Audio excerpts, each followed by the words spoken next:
Chemistry ടീച്ചറിന്റെ അടുത്ത് പറഞ്ഞു, വർഷ വെയിറ്റ് ചെയ്യ്, സമയം കൊടുക്കതിന് അതിന്റെ നിറം മാറും. രാസവസ്തുക്കളേക്കാൾ വീര്യം കൂടിയ മറ്റു പല വസ്തുക്കളും നമുക്ക് ചുറ്റുമുണ്ടെന്നും അവയ്ക്ക് വേണ്ട വിധത്തിൽ സമയം കൊടുത്തു കഴിഞ്ഞാൽ, വെയിറ്റ് ചെയ്താൽ അവയുടെ നിറം മാറുന്നത് ഈ രണ്ട് കണ്ണുകൊണ്ട് വിത്ത് ദീസ് ടു ഐസ് നമുക്ക് കാണാൻ പറ്റുമെന്ന് കെമിസ്ട്രി ടീച്ചർ പണ്ടേ പഠിപ്പിച്ചു തന്നിട്ടുണ്ട്. ഒരു ബോണ്ട് ബ്രേക്ക് ആകുമ്പോൾ ആറ്റംസ് അവിടെ തന്നെ ഉണ്ടാവും, മോളിക്യൂൾസ് മാത്രമേ ചേഞ്ച് ആവുള്ളൂ. അത് ലൈഫിൽ എങ്ങനെയൊക്കെ നമുക്ക് വേണമെങ്കിലും റിലേറ്റ് ചെയ്യാൻ പറ്റും. അത് ഞാൻ നിങ്ങൾക്ക് വിട്ടു തന്നിരിക്കും. ലാബിൽ കിട്ടിയില്ല, പക്ഷെ ലൈഫിൽ കിട്ടി. മലയാളം ടീച്ചർ പറഞ്ഞു, അറിയാത്ത പിള്ള ചൊറിയും പറയുന്നു.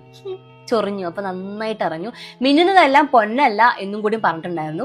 അത് മനസ്സിലായി. ഇനി കണക്കിൽ ഞാൻ പണ്ടേ കണക്കായിരുന്നു. 1 × 0 = 0, 10 × 0 = 0, 100 × 0 = 0, 1000 × 0 = 0. അതായത് ഒരു ഭാഗത്ത് 1 ആണെങ്കിലും 10 ആണെങ്കിലും 100 ആണെങ്കിലും 1000 ആണെങ്കിലും കാര്യമില്ല, അപ്പുറത്ത് 0 ആണെങ്കിൽ എപ്പോഴും അത് 0 ആയിരിക്കും. അതായത് effort matters. IT teacher stress ചെയ്ത് പറഞ്ഞായിരുന്നു, അൺസെൻഡും അൺഡു ബട്ടണൊക്കെ കമ്പ്യൂട്ടറിന് മാത്രമേ ഉള്ളൂ. അപ്പൊ ഞാൻ പറഞ്ഞു, അതൊക്കെ കാണാൻ പറ്റുന്നുണ്ട്, ശരിയാണ്. പക്ഷെ അവർ ഉദ്ദേശിച്ചത് ചിലപ്പോൾ ലൈഫിൽ ഈ പറഞ്ഞ അൺസെന്റും മണ്ടൊന്നും ഇല്ല, അതുകൊണ്ട് നോക്കി കണ്ടൊക്കെ ജീവിച്ചോ എന്നായിരുന്നിരിക്കാം. പക്ഷെ ബയോളജി ടീച്ചർ കുറച്ച് വ്യത്യസ്തമായിരുന്നു. പുള്ളിക്കാരത്തി പറഞ്ഞത് 9ാമത്തെ പാഠം നിങ്ങൾ ഒറ്റയ്ക്ക് വായിച്ചു പഠിച്ചോ, 10ാമത്തെ പാഠത്തിലേക്ക് നമുക്ക് കടക്കാമെന്ന് പറഞ്ഞു.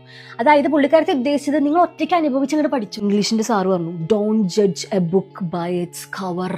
അത് സത്യമായിരുന്നു. പുറംമോടിയിൽ ഒരു കാര്യം ഉണ്ടായിരുന്നില്ല. പുസ്തകം തുറന്നു നോക്കിയപ്പോഴാണ് മനസ്സിലായത് അതിൻ്റെ അകത്ത് ഒരു കണ്ടന്റും ഇല്ല എന്നുള്ളത്. ഇനി മെയിൻ സാധനം ഫിസിക്സ് നിത്യജീവിതത്തിൽ ലോ ഓഫ് ഇനേർഷ്യ. പുറത്തുനിന്നൊരു ഫോഴ്സ് വരാത്തിടത്തോളം കാലം ഒരു വസ്തു അതിന്റെ അതേ അവസ്ഥയിൽ തന്നെ തുടരുന്നു. അതായത് എഫേർട്ട് വേണം, effort. Oh brilliant. They were teaching us life lessons, not just പാഠപുസ്തകത്തിലെ ലെസൺസ്.